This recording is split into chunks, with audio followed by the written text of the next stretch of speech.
네, 어지러운 세상입니다. 특히 사법 질서가 어지러운 세상인데요. 국가의 어른으로서 갈피를 잡아주고 계십니다. 박찬정 변호사님 오늘 전화로 연결합니다. 안녕하세요. 네, 안녕하십니까. 네, 아이고 이게 뭐 어마어마한 뉴스가 나왔네요. 이재명 재판 그 공직선거법 재판을 어떻게 그냥 무마시키고 무죄 만들려고 180억을 썼다는 진술이 나왔네요. 네, 어마어마하네요. 이거 어떻게 이런 일이 벌어집니까? 이봉규 대표가 지금 그 어지러운 세상이라고 말씀하셨는데, 네, 지금 정말 어지러운 세상이야. 네, 지금 당장 국회를 쳐다봐도 국정감사 기간에 네, 국정감사 본연의 임무는 팽개치고, 그러니까 민주당이 탄핵 이재명을 이제 방탄하기 위해서 윤석열 대통령 탄핵에 맞춰가지고 온갖 못할 짓 하고 있고, 그 다음에 불행하게도 윤석열 대통령 부부와 관계돼 가지고 네, 명태균인가 하는 듣도 보도 못한 자가 말이지 세상을 어지럽히고 이래서 우리같이 윤 대통령을 지지했던 사람들은 이게 황망하고 네, 불안하고 이제 이러니까 이 세상이 정말 어지러운데, 그런 가운데서도 우리가 절대로 놓치지 말아야 할 사건이 하나 있는데, 이게 슬며시 감춰지는 거 아닌가 하는 우려 때문에 네, 오늘 저는 이봉규 TV에서 이 문제를 좀 공개화해가지고 네, 이걸 크게 문제 삼아야 된다 하는 거를 검찰총장과 이 대법원장에게 촉구하고자 합니다. 네, 그 사건이 뭔가 하면 지난 2일 날 서울중앙지법에서 이 대장동 사건의 김만배 부분에 대한 사실 심리가 계속되는데, 네, 거기에 유동규 성남도시개발공사 네, 본부장도 했고 아마 사장도 지냈지요. 네, 그래서 그 대장동 게이트의 기획 진행 과정 결과 여기에 전부 관여했거든, 네, 유동규 씨가. 그렇죠. 예, 그래가 그도 한번 구속됐다가 석방된 일이 있는데, 네, 그러니까 이재명 성남시장 때부터 친밀한 관계가 있었던 것은 틀림없는 일이고, 그다음에 김만배하고도 그런 과정에서 친교가 있어가지고 뭐 거래도 있고 이제 이런 사람이니까 대장동 사건에 대해서 핵심 증인이죠. 네, 그래서 2일날 중앙지법의 김만배 대장동 사건의 그 공판에 증인으로 나와가지고 선서를 하고 네, 증언한 내용이 어떤 내용인가 하면, 이재명의 공직선거법 1심 무죄 판결을 받는데 180억 원을 쏟아부었다 이야, 참, 라고 김만배가 자기에게 그 당시 얘기를 했다. 네, 이제 그게 지금 문제가 크게 될 수밖에 없는데, 네, 이게 시청자들이 약간 혼란이 있을 수 있으니까 조금 설명을 할게요. 네, 네, 이재명에 관한 공직선거법은 사건이 두 개입니다. 네, 하나는 경기도지사 선거 때에 공개 토론장에서 허위사실 공표한 게 그게 한 개인데, 그 내용이 뭔가 하면 성남시장 재직 당시에 그의 친형을 정신병원에 강제로 입원시켰다 하는 일인데, 네, 그러니까 그런 일이 있는데도 없다고 대답한 거예요. 네, 그런 사실이 있는데 없다고 했기 때문에 그게 허위사실로 기소돼 가지고 재판을 받은 사건이 하나 있고, 네, 두 번째로는 지난 대통령 선거 이 선거운동 과정에서의 언론사 토론에 참가해 가지고, 그러니까 두 가지 사실을 허위로 진술했다. 네, 그러니까 사건을 허위로 공표를 했다. 하나는 김문기를 모른다고 한 거하고, 네, 하나는 백현동 식품연구원 부지를 택지로 변경하는데 4단계를 높여가지고 6개월 만에 택지로 변경했는데, 이게 건설교통부의 압력에 의한 것이라고 본인이 얘기를 하는데, 네, 그 압력이 절대 아니었다는 게 판명이 됐고, 네, 오히려 그 측근에 의해서 로비로 그것이 택지로 변경됐다. 요 두 가지 허위 사실 공표죄로 공직선거 위반으로 기소된 요 두 번째 것은 네. 11월 15일 날 판결이 나게 돼 있어요. 네. 그게 2년 징역 구형이 났거든. 9월 20일 날. 그렇죠. 예. 그러니까 9월 20일 날 공직선거법 위반 사건 결심되고 2년 구형 나고 그리고 11월 15일 판결이 예정돼 있는 요게 두 번째 공직선거법 위반 사건인데 네. 지금 180억 사건은 첫 번째 공직선거법 위반 사건에서 1심 판결이 무죄가 났거든요. 예. 그 무죄를 유도해내기 위해서 재판부에 180억을 썼다는 겁니다. 네. 자, 그 사건은 자. 어찌 되느냐. 1심은 무죄가 됐는데 2심은 1심을 깨고 유죄로 선고를 했어. 네. 벌금 300만 원. 네. 공직선거법에는 벌금 100만 원 이상이면 그러니까 당선 무효가 되고 10년 동안 그것이 확정되면 네. 공직선거에 못 나오거든요. 네. 고등법원에서 이 1심 판결을 깨고 자격상실형에 해당하는 300만 원 벌금을 선고했는데 요게 대법원에 가가지고 지금 잘 알려진 대로 권순일 대법관이 네. 요거 무죄를 만들었어. 네. 그건 이 대표도 잘 알고 계시고 그럼요. 네. 다 알고 있죠. 예. 시청자들도 이건 잘 아실 겁니다. 네. 그러니까 이 권순일이가 어떤 논리를 전개했는가 하니까 소극적 거짓말과 적극적 거짓말이 있다. 그러니까 경선 토론 과정에서 그게 이제 어수선한 분위기에서 그 형을 강제로 정신병원에 입원시킨 사실이 있느냐 하는 질문을 받고 네. 뭐 얼떨떨한 분위기에서 그런 사실이 없다라고 거짓말을 한 것은 자신이 적극적으로 내가 내 형을 정신병원에 감금시켰다라고 말하는 것하고는 소극적인 대응을 한 것이니까 네. 이것까지 책임을 물 수 없다.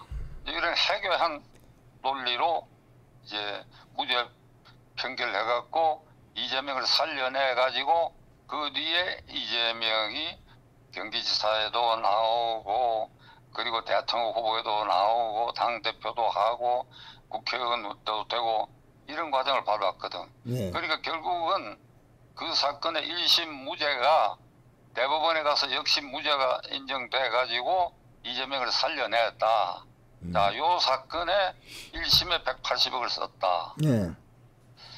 제 주변에 이 뉴스를 듣고 뭐 제 동창들이나 이런 사람들이 이 뉴스를 보고 어떻게 생각하느냐가 내가 물어보면 그 180억 그 어마어마한 돈을 그렇게 그렇게까지 써야 됩니까 이러더라고. 그러게요. 처음 들어 재판 거래에 어떻게 180억을 쓰죠? 그래서 내가 이렇게 반문합니다. 내가 후배들 중에 이제 그런 질문을 답변을 하길래 자네는 지금 전 재산이 180억 안 되지 하니까 이거 어림도 없습니다 그러더라고. 그러니까 자네는 그렇게 생각하는 것이다. 아하. 이재명이나 김만배 입장에서는 대장동 게이트에서 발생되는 이익이 이 대표 대강 알고 계시죠? 8천억입니다. 그렇죠. 예. 8천억을 갖고 요리한 거예요. 그럼 180억은 아무것도 아니네요. 것도 있잖아요. 50억 클럽. 네. 박영수 전 특검을 비롯해가지고 그 권순일도 50억 클럽 멤버야. 예. 그 말은 뭔가 뭐 다 50억씩 먹었다라고 하는 이제 징후가 농후한 이제 풍설이죠. 그게. 네. 네. 뭐 검찰이 지금 수사를 하는지 어떤지는 모르겠는데 그러니까 막 갈라먹고 뭐 그렇기 때문에 이게 이재명이를 공직선거법 위반으로 자격을 상실되면 10년 동안 꼼짝 못하고 아무것도 못하게 되는데 예. 돈은 충분히 있고 구구 삼을 쓸 때까지 구구 삼는데 180억이 무슨 문제냐 이렇게 보면 그 돈은 그 사람들 입장에서는 글쎄 껌값이라 하면 좀 심할지 몰라도 그 몇 푼 안 되는 돈이죠. 8천억에서 180억은 그러네요. 예. 그러니까 껌값이지 정감상으로 그러네. 아니 360억이 들어도 그걸 그걸 갖다 무죄를 만들려면 만들어내야 될 그런 급박한 상황이었는데 자 근데 이게 2심에 가서는 통하지 않았거든. 2심에 그러니까 유동규가 법정에서 이런 얘기를 했어. 그래 1심은 180 써서 통과했는데 2심에는 1심을 깨고 300억 원 자격 상실령에 해당하는 형이 선고되는데 2심 재판장에게는 손톱도 안 들어가더라고 법정에서 증언을 했어. 손톱. 하하하, 참. 그게 찔렀다, 이게 찔러서 로비를 해봤더니 손톱도 안 들어가더라 이거요. 그러니까 결국 유죄로 인정해가지고 300만 원. 그리고 이제 대법원에 가서는 손톱이 들어간 거지. 네. 들어가고 권순일이가 이제 무죄 판결을 했고, 그래가지고 권순일이가 대법관을 그만둔 직후 그 판결하고 3개월 만에 대법관을 그만두는데, 그 직후에 김만배의 화천대유의 고문 자격으로 네. 한 달에 1,500만 원씩 받아 먹다가 그게 이제 문제가 돼가지고 지금 그 부분이 변호사법 위반으로 지난달에 불구속 기소가 돼 있어요. 네. 그러면서 50억 클럽의 멤버니까 그 부분도 조사를 한다 이렇게 돼 있거든. 네. 자, 그러니까 1심은 180억이고 2심은 로비가 안 됐고, 자, 대법원에서도 로비가 통했다. 자, 이런 엄청난 일을 두고 우리가 눈을 감는다. 말이 안 검찰이 되죠. 눈을 감는다. 법원이 눈을 감는다. 검찰총장이 그냥 모른 척 해버린다. 대법원장이 모른 척 해버린다. 그럴 일이 아니지요. 네. 이게 우리가 정부 수립 이후에 사법부를 향한 아주 끈질기고 유구한 역사처럼 내려오는 아주 경멸적인 말이 뭔가 하면 유전 무죄고 유권 무죄다. 돈이 있으면 무죄로 다 빠지고 권세가 있어도 무죄로 다 빠져나간다. 네. 그런데 그런 풍설에도 불구하고 구체적으로 돈으로 환산대가 이게 얼마가 쓰여져서 무죄가 되었다 하는 것은 좀채 그것이 드러나지 않았는데 이번에는 금액이 딱 드러났단 말이야. 네. 180억이라는 거 하고, 그 다음에 권순일의 50억 클럽, 이런 돈이 구체적으로 명시적으로 드러났다. 그러면 이게 절대 외면해서는 안 되지. 이게 1심에서만 180억 썼다는 겁니까? 아니 1심에만 180억 썼다는 거예요. 1심. 그러면 3심에서는 얼마 썼을까요? 3심은 지금 변호사를 개업할 수 없는데, 그게 뭐 공원 변호사 자격으로 해가 한 달에 1,500만 원씩 상당 기간 받아 먹는 그 부분만 지금 기소가 됐는데, 그거 관계해서 50억 클럽의 멤버니까 네. 그 부분도 검찰이 조사를 네. 한다고 나는 보고 있어요. 어찌됐든지 간에. 그거 네. 말고 더 있지 않겠습니까? 1심에 180억인데. 이거 뭐 참. 아니 그러니까 이 대표가 지금 아유, 그건 뭐. 그런 반응을 보인 것처럼 네. 그렇게 의심할 수가 있죠, 충분히. 그러니까 이 사건은 이재명을 살려내기 위해서 180억 권순일에 대한 로비, 불법 변호사비, 50억 클럽, 이런 구체적으로 수치가 나와 있다 이 말이야. 네. 그러면 어찌해야 되느냐? 이걸 검찰총장은 특별수사팀을 구성을 해야 돼요. 네. 이걸 용서하면 안 됩니다. 그럼요. 이걸 외면하면 안 됩니다. 이걸 철저히 조사를 해야 돼요. 철저히 조사를 하고, 그 다음에 조희대 대법원장께도 내가 말씀을 드리려고 하는데, 대법원은 이걸 수사할 권한이 없지요. 네. 그리고 왜 무죄 판결을 했느냐? 판결문을 검토해가지고 너 왜 이렇게 무죄했냐? 이걸 또 추궁할 수도 없어요. 왜 그러니까 헌법에 법관은 양심에 따라 독립하게 재판한다 돼 있으니까 판결 내용에는 관여할 수 없어도, 자간 이게 법정에서 말이야 180억 원이 그 1심 재판부 그 부장판사가 최창훈이야. 최창훈. 네. 유창훈은 기억하시지요? 예, 예. 그 이재명 구속영장 기각한 예. 유창훈. 요건 내가 나중에 조금 이따 이야기하겠는데, 네. 공교롭게도 이 부장판사들이 창훈이야. 이름이 똑같네요.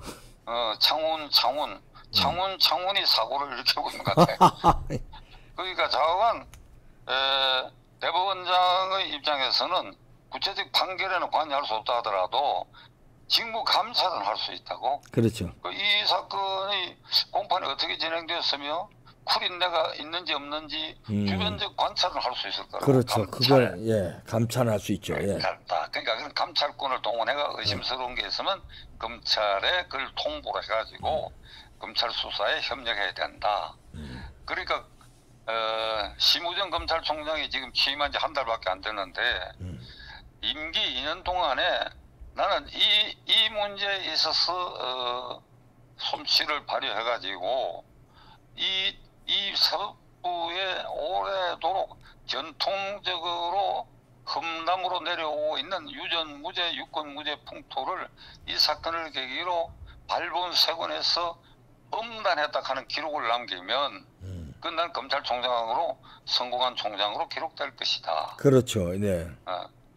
그러니까 그렇기 때문에 그렇게 하락하는 게 아니라 네. 지금 아주 이건 화급한 문제다. 네, 그럼요. 그리고 조희대 대법원장도 지금 취임한 지 약 1년이 약간 아마 지났을 거예요. 네. 그 남은 이제 정년퇴직 때문에 2년 6개월 정도 임기가 남은 거로 알고 있는데 그 기간 동안에 이게 대법원장으로서 이 문제, 유권무죄, 유전무죄라고 하는 법원에 씌워져 있는 이런 통서를 조희대 대법원장의 결단으로 걷어내는 그러한 대법원장으로 기록돼야 된다. 네.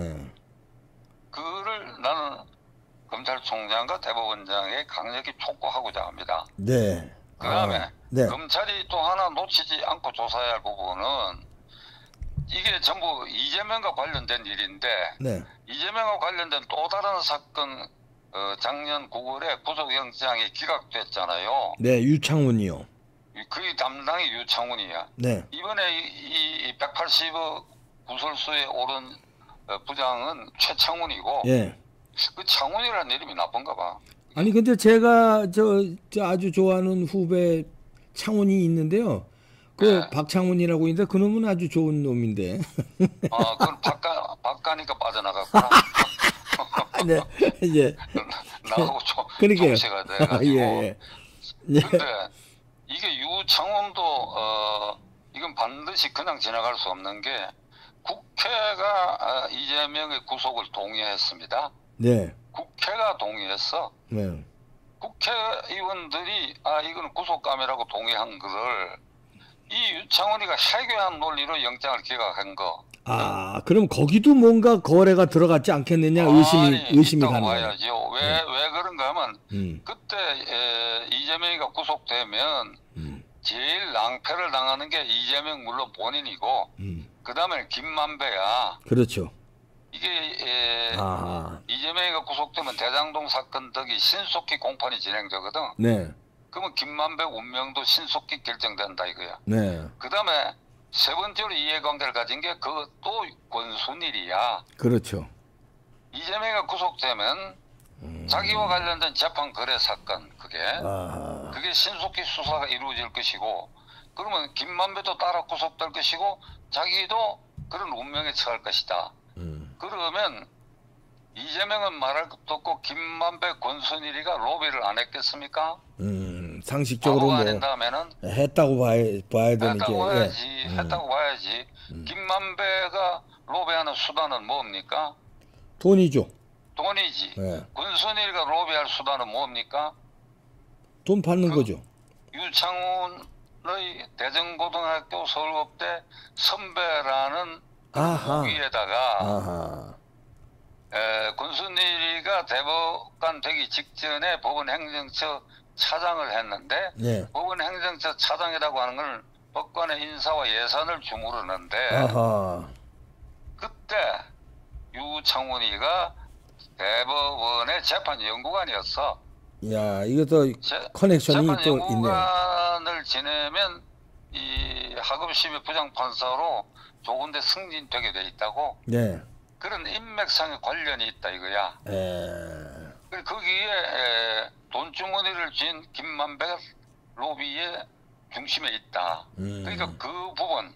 그러니까 검찰은 최창훈 1, 2 유창훈. 그러니까 창훈. 그 다음에 권순일. 야, 이 커넥션. 예. 김만배. 예, 김만배. 조사해야 돼요. 이거 조사해야 된다. 조사해야 이거 제가 돼. 한번 100번을 외치고 네. 이 방송을 끝내려고 해요. 네. 100번. 100번을 외쳐야 됩니다. 한 번을 10번으로 계산할까? 한 번을 예. 한 번을 50번으로 계산합시다. 네, 그러시죠. 네. 그러니까 내가 두 번만 외칠게. 네. 검찰총장과 대법원장, 검찰총장은 특별수사팀 만들어 가지고 엄정 수사에 착수하고 대법원장은 여기에 협력하라. 한 번. 네. 검찰총장은 수사팀 구성하고 대법원장 여기에 협력하라. 두 번. 네. 이렇게 100번을 외친 걸로 합시다. 네. 아이고, 중요한 거 지적해 주셨습니다. 네, 감사합니다. 예, 수고하셨습니다. 네. 박찬종 변호사님이셨습니다.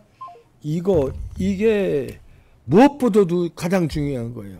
여기서부터 시작돼서 이 오늘날의 정치가 이렇게 개판이 된 거거든요.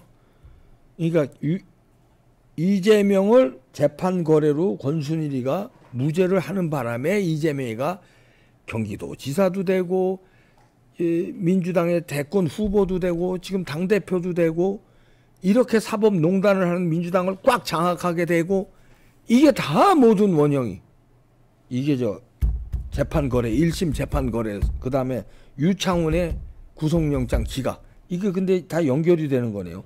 180억 1심에만 이거 무슨 이런 나라가 있습니까? 팔칵 뒤집어야 될 나라 아닙니까? 그런데 국민의힘 뭐 하고 있는 거야? 지금 김건희 여사 걸고 넘어지고 이건 뭐 하고 있는 거냐 지금? 이거 끝장내야 되는 거 아닙니까 이거? 아이고 그래서 마치겠습니다.